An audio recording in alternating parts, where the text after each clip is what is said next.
All right, can you guys hear me? My mic on? Cool. Laser pointer works. Great. All right, we're going to talk about something called approval testing, and it's a different approach to unit testing. Anybody heard of approval testing before? Maybe a few of you? Okay. You probably saw my 7x7 at the GDevCon NA. So we'll talk a little bit more. But first, we'll do our giants are female. Anybody ever hear of Emily Bache? Anybody? If you listen to me, maybe. I've talked about her a little bit. Yeah, she's a pretty famous software engineer, coach, trainer. She's got lots of great resources. She runs the Saman Coaching Institute. She's got a Patreon and a GitHub, and she collects a bunch of lab yucatas and does all kinds of cool stuff. The reason I picked her for this, though, is she has a video that talks about how to do test-driven development using approval tests. So we're not going to talk about test-driven development, but if you want to go a little further, she's got a nice video, and it's kind of cool, and I have a link at the end. All right, how many people do unit testing? How many of you do it pretty religiously? Right, how many people dabble, right? Occasional? No dabblers. Wow, everybody's either all in or all out. That's great. How many of you struggle with unit testing sometimes? Right, you have some code that's hard to test, it's difficult. Okay. So, actually, I want to, I'm not going to skip ahead. Okay. I should put that slide later. It's all right. Okay, so if you Google approval tests, okay, you're going to end up at this website. And there's some description here. Don't pay attention to that. What you pay attention to is down here, right? Supported in Java, C#, C++, Python. Oh, what's that? LabVIEW, right? So I think it's kind of cool to see LabVIEW next to all of these other languages. So some of us have been trying to get the greater software engineering community to treat LabVIEW as a first-class language, so that's kind of cool. Woohoo! All right, so that got there because I encountered this approval testing idea in Python, and I thought it was a really great idea. And I said, hey, we should have something like that in LabVIEW. And I made a version 1.0 beta, which I showed off at the GDevCon NA in a 7x7. That's probably where Alan and some of the other people heard about it. And, you know, it kind of took off a little bit. And so I started talking to the guy who created this. His name's Llewellyn, and he's also a software engineering coach and trainer. And he sat down with me, and we paired together because he looked at what I had, and it was like basic proof of concept. He's like, oh, no, it can be much better. There's all these features we can add and all these cool things we can do. And this project's like 10 years old at least. So we learned a lot of lessons along the way. He's like, hey, let me help you put all these lessons into the LabVIEW approvals test. And so he and I sat down and paired. I don't know how many hours we put in, but it was several months. We met once a week for a couple hours. And we ended up with approval testing version 2.0. So if you look at the 2 point whatever versions, and it's got all these cool features, and it's way better than the initial proof of concept. So if you saw what I had at GDevCon NA, that's like baby steps. This is like some pretty awesome stuff. And one of the things I really like, which hopefully will come across in the presentation, is Llewellyn's very focused on ease of use and making things very easy for the developer. He's very much, Fabio always talks about developer experience, and he's very into that. So. But Llewellyn is not a LabVIEW programmer. How many of you have ever showed LabVIEW code to non-LabVIEW programmers, right? And tried to like get them to help you code, right? There is a lot of confusion, a lot of just, well, I can do this in Python, or I can do this in this other language, and how do I do it in LabVIEW, right? Because his mental model didn't quite fit LabVIEW and data flow, right? Well, approval testing is changing the way you think about unit testing. So it's unit testing, but it's different, just like LabVIEW is different from text-based languages. Now, when I asked if y'all had problems and struggled with unit testing, well, these are some common problems that I see people have with unit testing, and there are others, but these are the 4 that can be solved by approval testing, or at least made easier by approval testing. So if you take nothing else away from this talk, remember this slide, and if you run into one of these 4 things, in the back of your brain you should say, hey, maybe I should try approval testing. And you can try it out on other stuff. It works on regular code too. But these are the 4 places where it really shines and where regular unit testing kind of falls down. We're going to talk about each one of these. All right, so first of all, the basics for anybody who's not doing unit testing or hasn't seen it before. How many people have seen unit testing before? Like, even if you haven't used it, you at least understand the general concept? Okay, I see a lot of hands, so that's good. But basically, the general concept is I have this code I want to test. In this case, this is a really simple example, right? Of course, it gets more complicated, but let's start with the basics. So this function called greet here. So this is the code I want to test. I have the input is a constant, right? So every time I run the test, I'm giving it the same input. And this is the expected output. So if I pass Sam into there, it should say, hello, Sam. And this is actually a good reason to write tests for your code because it's kind of like scaffolding. You know, if I just showed you this, you could probably tell me what that greet function does inside, right, without actually looking at the code. So it's kind of helpful as like a documentation aid. And then this is the unit testing framework. Who uses VI tester? Who uses Karaya? Anybody use LUnit? Yeah, I like LUnit. Anyway, this is LUnit. It's very much like VI tester. If you use VI tester, it's very similar. You have a class that kind of keeps track of all the tests and whether they pass or fail, and you have this assertion method. Karaya, very similarly, except you don't have the class. So you have some assertion method that says these two things should be equal. That's what this is. So hopefully if you've done any unit testing, that should look very familiar and simple. So approval testing, we still have the code we're testing, we still have the input, but we're just wired into this verify function, and there's no, it doesn't tell you what's supposed to be there. But that information is still somewhere, so it is in the approve file. So there's this approve file that sits alongside your test that tells you what's been approved. In this case, it's the same thing. It's hello, Sam, with that exclamation mark. So the basic idea is that the approval test runs your code with the desired inputs, right, which are constant, and it takes a snapshot of it.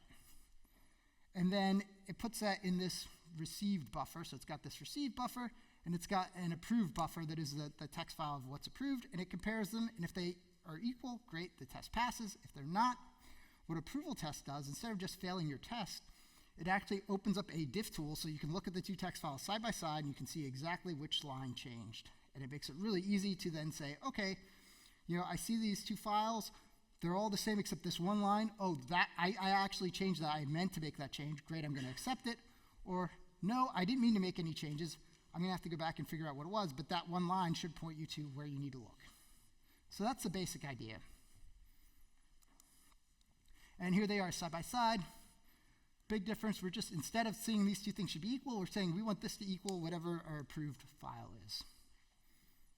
So far, not that much different.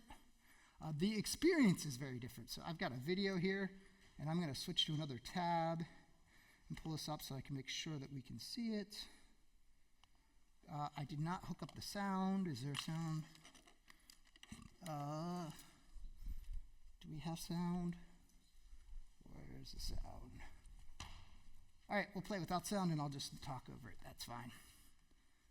All right. Cool. All right. So I have, I'm trying to remember what it is here. Okay, so I have this greet VI, right? This is the same one that we tested before, and I can put my name, and I can run it, and you see the output. That's cool.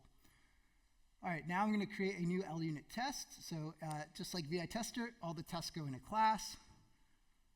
And I have a test class. I'm going to get rid of the private folder in the template because I don't need it for this demo. And now I'm going to create a new VI. Can I pause it from here? Maybe not. Okay, so I'm going to go to the approval test. I'm going to go to the LUnit extension, grab a thing that says new verify, and developer experience, it drops all the stuff that you need to do a verification test. Kind of like the Karaya new unit test if you've used that. Now I'm going to drop my function that I want to test. I'm going to wire the output to the verify, and I'm going to create a constant with the input that I want. Nothing groundbreaking yet. I need to wire up the connector pane, so for LUnit to work, I got to have these classes on the and error wires on the connector pane. That's easy. And now I save it. For LUnit, you have to save it to start with the word test, otherwise it won't recognize it as a test. That's similar to VI tester. And now I run my test, and it fails, and it pops up a diff tool. Here, let me stop this for 1 second. Okay, so yeah, this diff tool, this is beyond compare. I don't know if anybody's ever used it before. It's an awesome tool. It's cheap. It's like less than $100. If you don't own it, you should buy a copy because it's cool. It compares all kinds of stuff. It's a very useful tool. But here I have on the left, I have my receive file. This is what I received. I haven't approved anything yet, so the approved file is empty. And I'm going to show that you can just highlight this and click this arrow, or click, I think there's another arrow somewhere else, and you move it over to this file, so you add it to the approved file, and you click save, and that's it. And that will then mark that as approved. And then you'll have to run the test again in order to get the actual approval in the test report. But we'll see that in a second.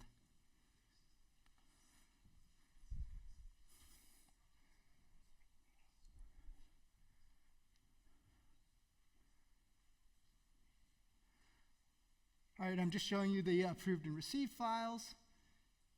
And now I ran the test again after I had approved it, and hey, it passed. That's great. And you can see in the approved file, there's the hello Sam with the exclamation mark. And then I am going to change my greeting function. Apparently I really like myself, so I'm going to put extra exclamation marks there. And so now it should fail because now the output has changed. So it's a slightly different way of thinking about unit testing in the sense that you're not necessarily supplying the correct answer, saying this is the correct answer. You're saying, what have I approved? And do I approve of the change or not? So it's subtle. But doing it this way has a lot of advantages, as we shall see.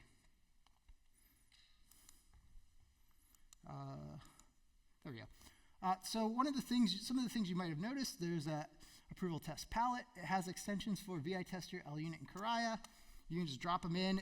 Each one of those in the palette has verify, verifies JSON, all these things. And you drop it, and it drops everything you need for the test. So it's very intuitive, easy to use, supports all the major testing platforms out of the box. So new verify just takes in, so in the example I had a string. This is actually a Vim that takes in anything, so you can wire anything to it, and it will flatten it to a string for you. You can force it to use JSON. So if you give it something crazy, it just flattens it to JSON and says, I don't know what to do. You can force it to use JSON. The parameterized and combinations we'll talk about in a minute. This CLI output, you can give it a command and it will run it using system exec and capture all the output and store that in a file. That's useful for a few little corner cases. And then also there's a verify file. So you can pass it a path, and instead of passing a bunch of data, the data is already in a file, and you say verify this file hasn't changed from the last time it was run. People can ask questions if there are any. The diff tool that popped up, the Beyond Compare, that's called a reporter, and so this is how approval testing shows you what changed, so that you can then either approve it or reject it. If you have any of these installed, it will find them automatically. So if you have Beyond Compare installed, it just automatically works out of the box. Everything's happy. There is a free alternative called WinMerge, which is very similar, does similar stuff. There is an environment variable that you can set, so if you want to use some other diff tool that you really like, that's awesome. And also, it will use LV compare, so the file thing. If you pass it the path to a VI or a control, and the VI or control has changed, it will pop up LV compare, which is really useful for scripting and testing scripting code, which we'll see in a minute. All right, so the first on my list of areas where approval testing really shines is on complex output. So what do I mean by that? So in the example, it output a string. Lots of VIs output simple data types, but some output an object, right? Or a giant cluster, or something more complex. And that's kind of difficult with traditional unit tests. I kind of broke this into frames just to make it clear, but so we're testing this piece of code right here, and you can see it outputs an object. So first we have to set the inputs. We run the code we want to test, and then we've got this object wire. And sure, we can wire that right into our assert statement, but what are we asserting that it's equal to? Well, we have to build an object over here that has all the same parameters so we can do this equals comparison, right? And that can work. If your class is just a simple data class and all it has is a couple data members and you can have access to them, so you need access to all the things in the object, right? But if you've got simple accessors, that can work. But it has some problems. So some of the problems are like, well, what if there's something in my object that I don't care about? In this case, it stores a VI reference. It could be anything. There could be a piece of data in there that, for whatever reason, you're running a test on one function out of that class, and there's other data in there for other functions that you don't care about. And they could be set to random values or whatever. And then also you have data that changes over time. Maybe it has a timestamp. And again, you still need access to be able to set all these things. So people preach encapsulation, right? I'm sure Dimitri loves encapsulation. If it's encapsulated and you can't access it to set it, how do you do that comparison? Because you can't create the same object. So the solution, or one solution to that, is to do this. You take your class that comes out of there and you just peel off all the things that you actually care about, which again, you need access to them, and then you write a whole bunch of asserts. And for 3 items, that's not bad. You got a class with 10 or 15 or 20 items in it. I don't want to write 10 or 15 or 20 asserts and have to calculate what the value of each one of those things should be, because that's just a pain in the butt. And also, do you have access to everything? Is that everything, or did you forget something? It's not obvious from the test that I'm intentionally ignoring all the other stuff in the class and I only care about that. So for objects, in approval testing, I can just wire it directly into a verify. In this case, I chose the JSON one because it's going to end up as JSON anyway, because complex things, it tries to keep them nice, clean strings, but often it just throws them into JSON.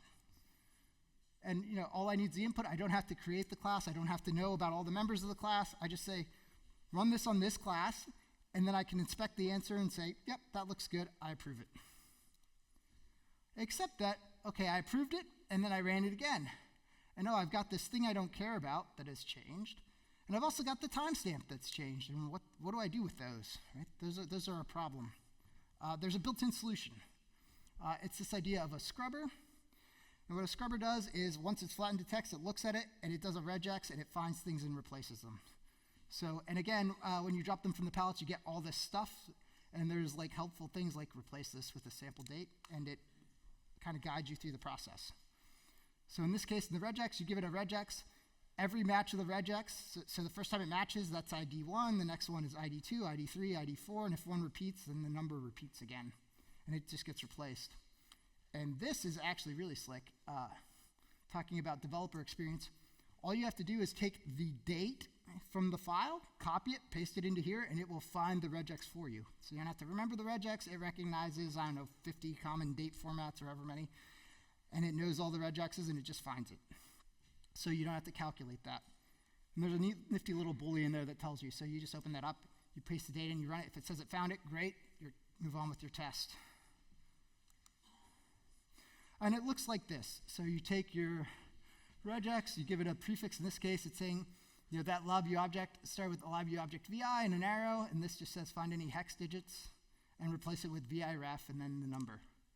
And this says find any dates that match that format and scrub those out too. And I'm kind of abusing the property node here, right? Kind of using it like invoke node or something. I'm adding 2 scrubbers to the options and passing the options in. That's all I have to do. And also now with the scrubber, it's very explicit that I'm ignoring those things. I don't care. So I'm very much saying, I care about everything in this class. I don't care about those things. And the result I get, so this is what I approved before. And when I run it this time, I get this, right? CVI ref 01, date 001. And if I approve that, the next time I run it, I'm going to get the same exact thing, and everybody's going to be happy, and the test passes. So those scrubbers are really powerful and do a lot of work. The other complex output situation that you run into sometimes, and this is kind of trivial, but it's worth mentioning, this outputs an array and a cluster and a map, and it's like, oh, do I really want to writing a unit test for that just kind of sucks, right? Because you probably have 3 asserts, and you have to build the array, you have to build the cluster, you have to build the map, and it's kind of a pain, or you have a constant on there, but you still have to create the constant. This, you just bundle them together, funnel them into a verify, it takes care of it. Legacy code. So legacy code is a big one for a variety of reasons. Often you have complex outputs like that. The other big problem with legacy code is sometimes you don't know what it's supposed to do. Right? When you're writing code and you're writing tests for it, whether you do TDD and write it first or you write it after you write the code, you're designing the code, so you know what the code should do. You know if I put in this value, I expect an error. If I put in this value, I should get a true route. If I put in this value, I should get some other value out. But with legacy code, all you know is the customer brought me this code, they say it works, and I've got this big nasty method, and I want to clean it up, but I don't want to change the behavior, because they'll notice if I change the behavior. Right? So it's not so much about asserting that it's correct, it's just saying, I don't want to change any of this behavior. So, first we're going to talk about parameterization. Now this doesn't have to deal with legacy code as much, but it's a building block. So in other testing frameworks, and we're lacking this in LabVIEW, they have this idea of parameterization. So you can do it in Karaya or VI Tester by just putting a for loop around something and feeding in arrays and running it with multiple parameters. So what we're doing is this temperature converter is what we're testing. And it has 2 inputs, a direction and a temperature in, and it outputs a temperature, right? So it's converting Celsius to Fahrenheit, simple example, right? So I have a reference to it here that's fed into my approved parameters, And here what I'm doing is I'm building a set of maps, right? So it's a set of scenarios. In each scenario, I'm setting the direction and the temperature in. So it says, hey, the first scenario I want to test is F to C, 32 degrees, F to C, 98.6 degrees, right? And it's building this map, and it's adding it to the set.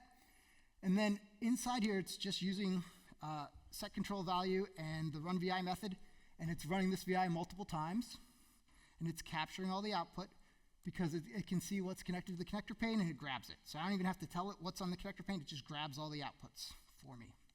So this is pretty slick. And the output kind of looks like this. So we have, on the left side, we have this arrow, and on the left side, we have the inputs. And on the right side, we have the outputs. It makes it really easy when something fails. You can say, hey, for this input, I got the wrong output. And it helps you pinpoint very easily when things fail. So that's cool, right? I can write one test and get a whole bunch of scenarios out of it, but I have to manually specify all these inputs and outputs and all the combinations. This is where it applies to legacy code. Wouldn't it be great if I could just say, I've got 3 inputs here, and I want this input to take on all of these 3 values. I want this input to take on all these 3 values. I want this input to take on all these 3 values. And calculate all the combinations for me and run it for all those combinations. And here I passed in the VI I'm testing. This is from a GLA Summit presentation I gave, so on refactoring. So I highly suggest if you like approval tests and you like dealing with legacy code, or maybe you have to deal with legacy code if you don't like it. Some of us actually are masochistic and like it, but Norm?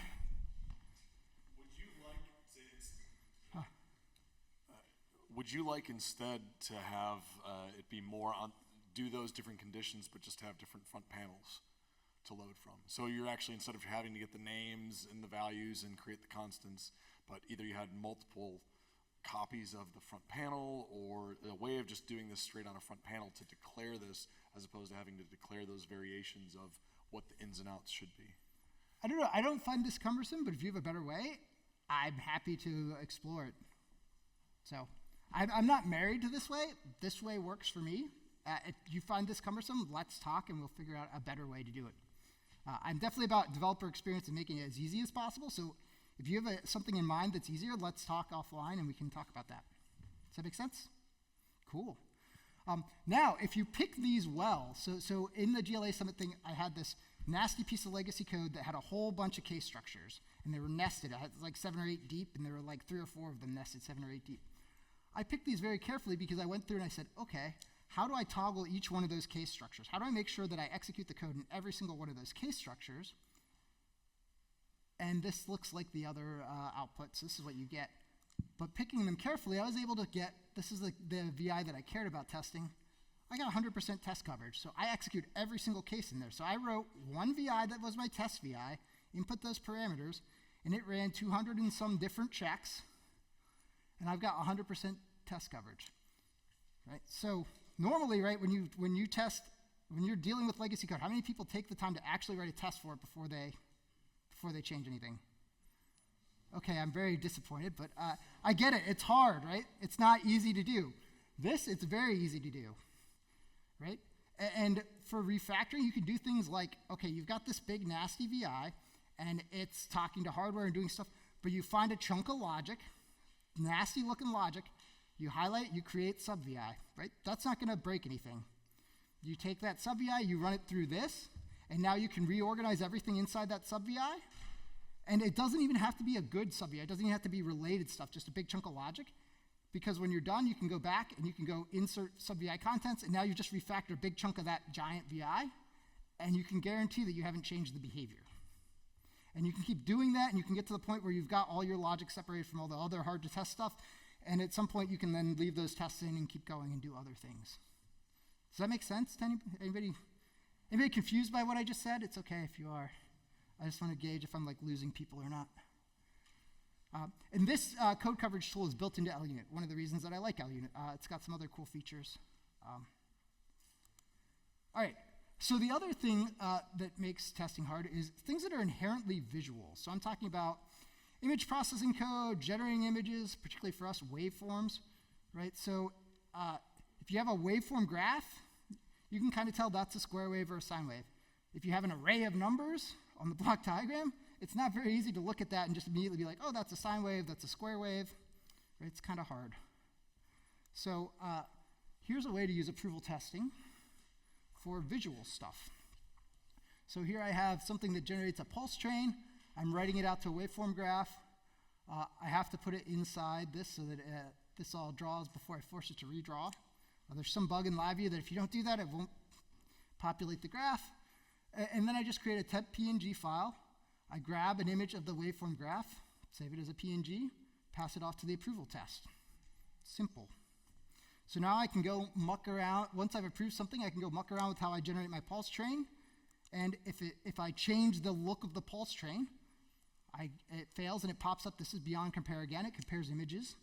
So you can see on the right is the approved one. On the left, hey, if you carefully look, you see that pulse moved back in time. So I introduced some delay somewhere in how I'm generating my pulse train. So, I don't know of any other way to test waveforms like that and get this nice visual thing. Because otherwise, I've just got two big arrays of numbers, and I'm like, these two arrays of numbers don't match. Well, great, right? Like, probably the first thing I'm going to do is grab them both and put them on a graph anyway. So why not do this? Yes? Would this work for testing VIs that are on the front panel of the VI you're testing? VIs that are on the front? You're now displaying, you now have a graph in your test VI. Yep. Graphs in sub-VI. Anything that you can grab an image of. So if you can get a reference to a graph on a front panel or something, you can do this. You could grab an image of the whole front panel. You could do all kinds of stuff. You could use the OS to take a screenshot if you want. If you can somehow capture that in a file, you can do this to test it. You could do that for the block diagram even too. Yeah, all of that is possible. So there's lots of possibilities out there. By changing the way we think about unit testing, we open up a whole new world of ideas. Yeah. How do you decide if a picture has changed or not? How does it decide? It just does a binary hash. Okay. So yeah. I make no guarantees as to how robust that is across different operating systems and different things, but it seems to work. So, at worst, I think you would probably get some spurious failures, which is probably better than spurious passes. So I don't think you're going to get any spurious passes. You might get some spurious failures. All right. How many people write scripting code? How many people actually test their scripting code? And how many people actually automatically test their scripting code without manually going through the motions and, oh yeah, I think that worked, or I think that didn't work. Okay, so this has been a pet peeve of mine for a long time, that it's really hard to test scripting code, because usually it like operates on something and changes it, and now you've changed the thing, and how do you know that it changed it in the right way? And this is actually really easy with approval testing. Okay, so I have a directory next to my test file that is called starting points. And these are all the VIs that I want to run the scripting code on. This one happens to be called subdiagram labels. I get a path to it. I create a temp file. I take that temp file, I open it, I run my formatting code and save the VI. And I just wire it into approvals. Every time I run this, it should generate the same VI. If that VI changes because my scripting code changes or because my starting point changes, I want to know. And it works, and it pops up. If it changes, it pops up VI compare and says, hey, this thing's not in the same place, or this thing moved, or whatever. There is something about VI compare not being perfect. I know there's some work on that. There were some features that were introduced, like, for example, I think like hiding the iteration terminal. Like some versions of VI compare don't detect that as a difference. So there's some finicky there. And also I can't just do a straight binary diff, so I use the LV compare tool behind the scenes. But I use it on my Blue Auto formatter. It works great. I love it. I can do test-driven development with it. I create the VI. I manually do the things I want. I save that as the approved file, and now I run my scripting code until it actually matches what I want. And it's really simple. It's really great. Up until this, there was no way to do that I know of. So it's really been game-changing. So again, this is the slide to remember. If you encounter these things, come talk to me, and we'll do a proof. I'm happy to show you. Llewellyn was very gracious with me and gave me a bunch of his time. I'm happy to sit down if somebody wants to talk about how to do these things. There's information out there. It's on VIPM. You can go download it and play with it tomorrow if you want. There is a workshop I should mention. Anton and I are doing a workshop after this. He's going to talk about LUnit and tell you how awesome it is. I'm going to talk about approval testing, and there'll be some hands-on exercises so you can play with it. Come see me if you're interested in that, or Anton, and we can get you information on how to register for that. And here's some links. So Emily Bache has this TDD with approval testing. So if you like doing TDD, she shows how to do that. I interviewed Emily and Llewellyn on Software Engineering Radio. Emily's talk is more about like teaching and coaching, but it's still cool. And Llewellyn talks about approval testing specifically. It's good, lots of good information. And then I have a link to the LabVIEW Approvals VIPM page. And I think this link, I don't remember where that goes. I think that just goes to like the GitHub repo. There are links behind all these. I posted the slides. The links should work. If they don't work, let me know and I'll upload something with the links. But they're all in the Discord. How am I doing on time? I have no idea. Good? Do we have time for questions? Yep. Cool.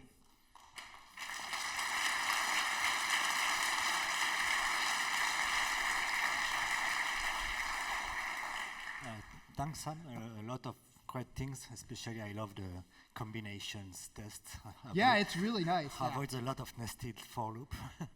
Yeah.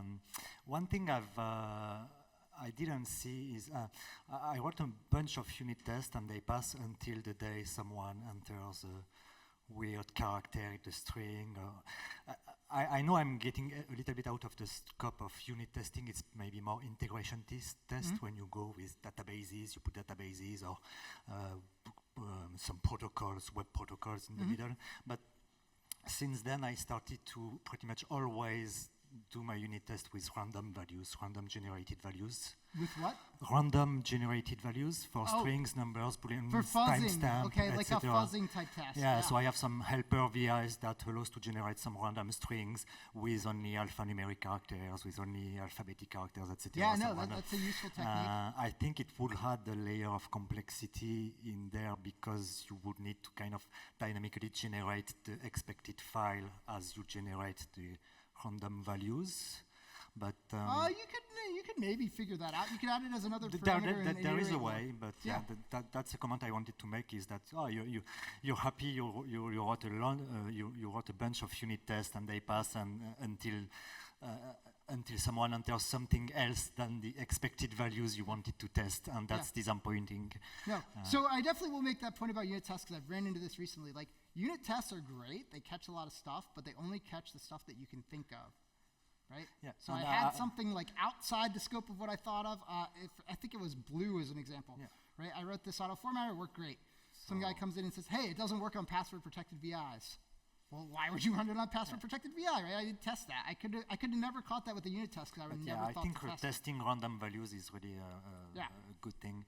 And another comment I would make that I've already made is, especially with legacy code, it's very good to have someone else writing the unit tests without having access to the block diagram and basically just the documentation of your VI. So you're testing both the code and the documentation, and you're not like influenced by what you wrote, knowing how it behaves, etc. So I like to have someone else writing my unit tests. Yeah, no, that's interesting. Yeah, so there's this tension with legacy code, right? Are you trying to prove that it's correct, or are you just trying to preserve the behavior while you change it? And I always err on the side of, they think it works, I'm going to keep preserving the behavior. If we find some bugs, I'll point them out to them. But like my job is to take this and clean it up and not necessarily to change the behavior. And also, if you have that type of approval test and they suddenly find a bug, you can go back and say, hey, look, I built this on your old code way back here, and it had that bug too. I didn't add it. Would you like me to fix it? And please pay me and all that stuff. Yeah. So thanks a lot for the talk. It was very interesting. One kind of fear that comes to my mind is the initial approval of like after my first test, I see a high chance of like small errors, like overseeing like a little bit in the result that I receive. So when I'm doing the unit test, I also run maybe my code, see the result, and then I manually have to copy it over to like tell the software this is my expected result. With the approval, it's just like a single click, and I'm like, yeah, that's okay. So I see a kind of potential for errors here. Is there some workflows or yeah? So you should watch Emily Bache's video on test-driven development. It totally addresses that. But one thing you could do is you can manually create the approvals file, right? So you're writing a new thing, you write the test, there's like a format for the approved name, and you can manually create that. And, That's very valid, yeah. Thanks. So yeah, that's what I would do to avoid that situation. And that works great if you've only got a couple values. If you're doing the combination testing, that's a pain in the butt. I don't want to have to write all of those, right? Other comments, questions? Oh, thank you very much. All right, thanks.